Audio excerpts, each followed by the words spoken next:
창세기 22장에서 약속의 자녀 이삭을 바치라는 이 믿음의 시험을 통과한 아브라함은 23장에서 큰 슬픔을 겪게 됩니다. 바로 그의 사랑하는 아내 사라가 죽음을 맞이하게 되는 것이죠. 이에 아브라함은 사라를 매장할 매장지를 구하게 됩니다. 먼저 본문은 사라가 가나안 땅 헤브론에서 죽었다고 밝히고 있습니다. 사라 역시 아브라함과 함께 하나님의 약속의 말씀을 들었죠.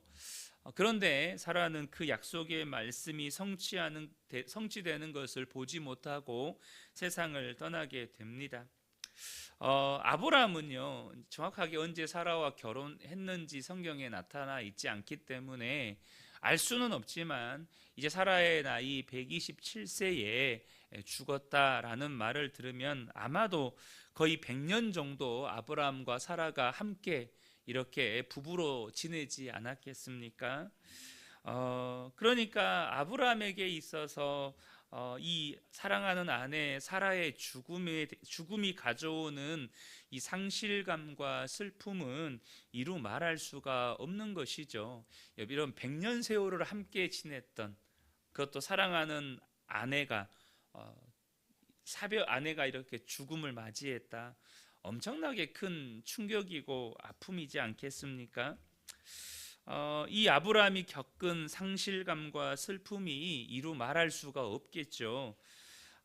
그런데 그런 상실감과 슬픔 속에서 아브라함이 어떤 믿음의 태도를 취하고 있는지 저와 여러분이 오늘 이 대목에서 보셔야 합니다. 아브라함은 그러한 슬픔과 이 상실감 속에서 어떤 행동을 취합니까? 이 사라를 매장할 매장지를 구했다는 것입니다. 여러분, 이것은 단순히 사랑하는 아내를 곁에 두려고, 그래서 이렇게 반드시 이 시신을 묻을 매장지가 필요해서 매장지를 이렇게 구입했다, 이런 게 아닙니다. 실제로 여러분 보시면 야곱이 가나안 땅으로 돌아오는 길에 그의 사랑하는 아내 라헬이 베냐민을 낳다가 죽게 되거든요. 근데 그때 이 야곱이죠. 야곱이 라헬을 어떻게 장사합니까? 그의 사랑하는 아내였지만 베들레헴으로 오는 길에서 이 라헬을 묻습니다. 그러니까 지금 매장지를 구해서 라헬을 장사한 게 아니에요. 그들의 장래 풍습을 보면 굳이 어떤 매장지를 소유하지 않아도 어떤 특별한 우리 한국인들의 풍습처럼 어떤 우리 장지나 가문 사람들을 묻는 선산, 이런 게 굳이 없어도 그들은 매장을 합니다. 그런데 굳이 아브라함이 이렇게 막벨라 굴이라고 하는 매장지를 자기 소유로 삼아서 사라를 그곳에 매장한 데는 아브라함의 믿음과 신앙의 결단이 있다는 거예요. 그는 지금 자신의 100년 가까이를 함께 지냈던 사랑하는 아내를 잃은 그 슬픔과 상실감 속에서도 약속의 땅을 결코 떠나지 않겠다는 믿음의 결단과 하나님을 향한 신뢰를 이 막벨라 굴이라고 하는 매장지를 구매함으로써 보여주고 있는 것입니다. 자신의 생명보다 귀한 아들을 번제로 드리라는 그 믿음의 시험을 통과할 때도 이 아브라함이 하나님을 향한 믿음을 잃지 않았던 것처럼 자신의 사랑하는 아내와 사별하는 깊은 슬픔 가운데서도 결코 아브라함이 믿음을 잃지 않았다는 거예요. 그래서 아브라함이 사라를 매장할 이 매장지를 사는 것은 단순히 매장지가 필요해서가 아니라 이 약속의 땅을 향한 이 하나님의 약속의 땅을 향한 신뢰의 고백이었다는 것입니다. 그러니까 사실 아브라함은 하나님으로부터 가나안 땅을 약속으로 받았어요. 그리고 실제로 아브라함이 살아 생전에 그가 소유한 땅은 이 사라가 묻힌 이 막벨라 굴 외에는 소유한 땅이 없어요. 그러니까 가나안 땅 전체에 비하면 아브라함이 소유한 땅은 지극히 한 줌도 안 되는 땅이고 누가 알아주지도 않는, 야 무슨 네가 소유한 땅은 그저 코딱지만한 막벨라 굴밖에 없네. 근데 무슨 가나안 땅이 너에게 준 약속의 땅이냐, 이런 말을 들을 만큼 미미한 땅입니다. 그런데도 아브라함이 그 작은, 누구도 알아주지 않는, 야 이 넓은 땅에서 네 땅은 코딱지밖에 안 되구만, 이런 말을 들을 수밖에 없는 그 땅을 구입한 이유가 있습니다. 무엇입니까? 아브라함이 그 큰 슬픔과 상실감 가운데에서도 그를 부르신 약속의 땅을 떠나지 않겠다는 것입니다. 하나님이 부르신 그 자리를 떠나지 않겠다는 거예요. 자신이 사랑하는 아내가 묻힌 이 약속의 땅에 자신도 묻히고 하나님의 약속의 성취를 보겠다는 것입니다. 여러분, 이 시대를 살아가는 우리도 아브라함과 동일한 질문을 받습니다. 우리의 삶에 슬픔이 닥칠 때 있고 어려움이 닥칠 때 있죠. 우리가 믿음을 따라 우리를 부르신 그 자리에서 사명을 감당하며 살아가다 보면 우리는요, 여러 가지 어려움과 슬픔을 닥칩니다. 슬픔을 경험해요. 그때 여러분, 저와 여러분이 정말로 하나님의 약속이 있는 그곳에 머물러 있느냐는 거예요. 하나님이 나를 부르신 그 자리에 나는 머물러 있느냐는 것입니다. 분명히 하나님이 약속하셨고 말씀하셨어요. 그런데 우리가 처음에 하나님이 이 약속을 따라서, 하나님의 말씀을 따라서 순종하면서 그 길을 따라갈 때 그래도 우리가 기대하는 게 있잖아요. 당장 아브라함이요, 네 이름을 창대하게 하겠고 너로 말미암아 땅의 모든 민족이 복을 얻게 하겠고 너로 큰 민족을 이루게 하겠다라는 말씀을 들었을 때요, 아브라함이 어떤 기대를 하겠어요? 자신의 이름이 얼마나 창대하게 될지, 또 자신으로 말미암아 얼마나 많은 자손들이 생길지, 또 자신으로 말미암아 얼마나 많은 민족들이 복을 얻게 될지 막 기대하는 일들이 생기지 않겠습니까? 그런데 아브라함이 기대하고 생각하는 것들이 이루어지지 않아요. 그러면 하나님이 약속하신 것들이 이루어질 기미도 보이지 않아요. 도리어 이삭 바치라고 하는 믿음의 시험도 있었고 이삭을 얻기까지 그 수십 년의 세월 동안 자식도 없어요. 25년 동안 자식이 없었다고요. 그리고 도리어 더 힘들고 고통스러운 상황에 놓입니다. 사랑하는 아내 사라와 사별을 하게 되죠.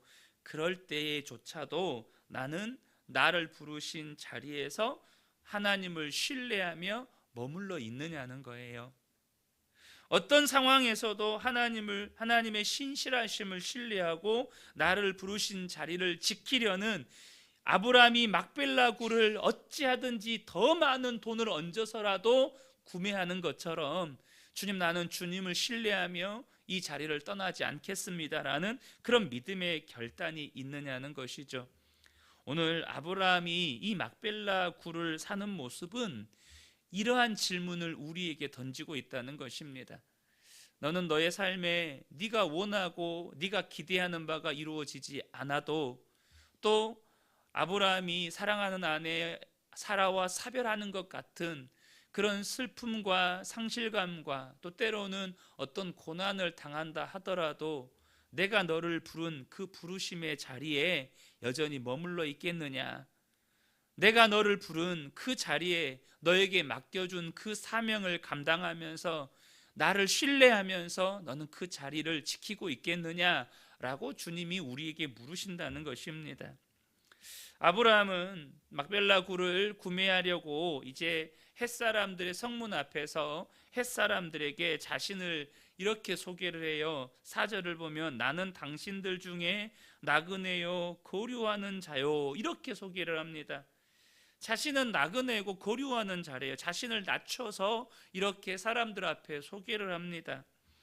자신은 그 땅의 주인이 아니고 그저 하나님의 약속을 받은 자라는 것이죠. 아직은 그 땅이 자신의 소유도 아니고 그 땅의 주인도 아니라는 거죠. 그런데요, 그런 아브라함을 향해서 햇 사람이 뭐라고 부르는지를 저와 여러분이 보셔야 돼요.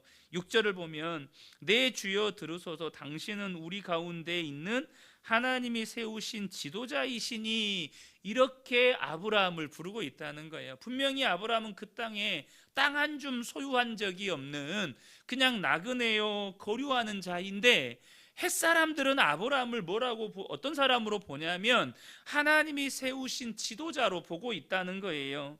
이 장면은 아브라함이 믿음의 사람으로서 이 땅을 살아갈 때 어떤 삶의 태도로 살아갔는지를 보여주죠.